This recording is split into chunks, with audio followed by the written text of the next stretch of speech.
नमस्कार दोस्तों, मैं अनीता अरोड़ा लखनऊ से हूँ। आप सबको शिक्षक दिवस की बहुत बहुत शुभकामनाएं देती हूँ। आज मेरे जहन में यूँ तो बहुत वैसे अनेक यादें बसी हुई हैं बचपन की, और हो भी क्यों ना। बचपन होता ही ऐसा है ना, जब हमारा मासूम सा मन नादान सा यूं ही कुलाचे मारता रहता है, और कोई याद जो दिल के बहुत करीब होती है उसकी अमिट छाप पड़ जाती है हमारे दिल पर, जो भुलाए भी नहीं भूलती।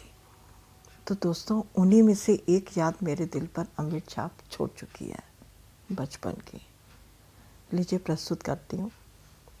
उस समय मैं 9वीं कक्षा में पढ़ रही थी, तो कुछ दिनों से पता नहीं मुझे स्वास्थ्य में कुछ बदलाव सा महसूस हो रहा था। जब स्कूल में इंटरवल होता तो मेरा मन करता बहुत खेलने का, लेकिन चूँकि शरीर बहुत कमज़ोर सा महसूस होता था तो मैं खेल नहीं पाती थी। और जब दूसरी सहेलियों को खेलते देखती तो मन महसूस के ऊपर रह जाती और चुपचाप दूर बैठ के देखती रहती उनको, और उदास मन से उनको बस खेलते देखती रहती है। अच्छा, कुछ दिनों बाद जब फिर मम्मी ने मेरी नोटिस किया मुझे, तो तुरंत डॉक्टर को दिखाया। डॉक्टर ने पूरी तरह से मुझे बेड रेस्ट बता दिया था और स्कूल जाने पे भी मना कर दिया। मेरा सारा वक्त अब घर पर ही बीतने लगा, लेटे लेटे मैं सारा दिन लेटी रहती और बोर भी होती रहती। ऐसे मुझे अब मेरा स्कूल और मेरी सहेलियाँ बहुत याद आती हैं। खैर, अब दवाइयाँ चलती रहती, सुबह दोपहर शाम। खुराक भी पहले से बेहतर कर दी गई थी, दही सलाद फल और न जाने क्या क्या। समय से दवाई लेना, सब कुछ शामिल था उसमें, क्योंकि जल्दी से जल्दी ठीक होना था ना मुझे। बस ऐसे ही आराम करते करते एक महीना मेरा गुजर गया। गर्मियों के दिन थे। मेरे पापा जी की नौकरी टूरिंग जॉब थी। एक जगह से दूसरी जगह उनको जाना पड़ता था, तो महीने में केवल एक बार ही उनका आना होता था लखनऊ। मेरी मम्मी के ऊपर बहुत बड़ी जिम्मेदारी आ गई थी। दुर्भाग्य से मेरी दीदी भी बीमार पड़ गई। अब मेरी मम्मी का तो सारा दिन बस हम दोनों की सेवा करते करते दिन निकल जाता। आज भी वो दिन याद है मुझे अच्छे से, मैं भूली नहीं हूँ सच में। इसीलिए कहते हैं ना, माँ का कर्ज कभी चुकाया नहीं जा सकता।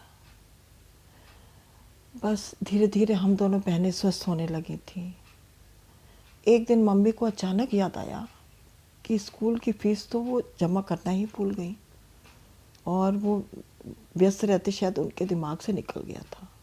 और मेरे स्कूल का एक नियम था कि यदि एक महीने की 7 तारीख तक फ़ीस नहीं जमा हुई तो नाम कट जाता था।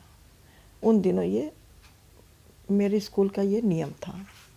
तो 7 तारीख तो निकल चुकी थी। जब फ़ीस जमा करने गई मम्मी, तो पता चला फ़ीस तो जमा हो चुकी है। अब थोड़ा आश्चर्य तो हुआ मम्मी को। फिर वो क्लास टीचर के पास गई। जो क्लास टीचर थी हमारी, उनको सब मिसेस वाजपेयी जी कहते थे। बात करने पर जब मिसेस वाजपेयी मैम से बात हुई तो उन्होंने बताया कि अनीता की फ़ीस तो मैंने जमा कर दी है।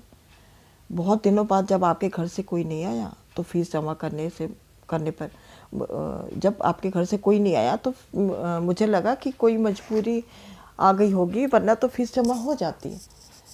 मैंने सोचा इस बच्ची का नाम कट जाएगा तो आपकी बेटी की पढ़ाई का नुकसान ना हो, और आपकी बेटी पढ़ाई में भी बहुत अच्छी है। इस ऐसा सोचकर मैंने उसकी फ़ीस जमा कर दी।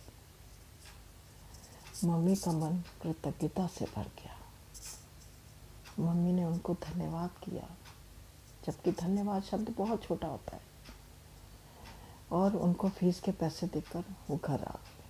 और घर आकर उन्होंने मुझे पूरी बात बताई। मम्मी से सारी बातें सुनकर मेरी आंखें टपटपा गई। कौन करता है आजकल इतना ख्याल अपने विद्यार्थियों का।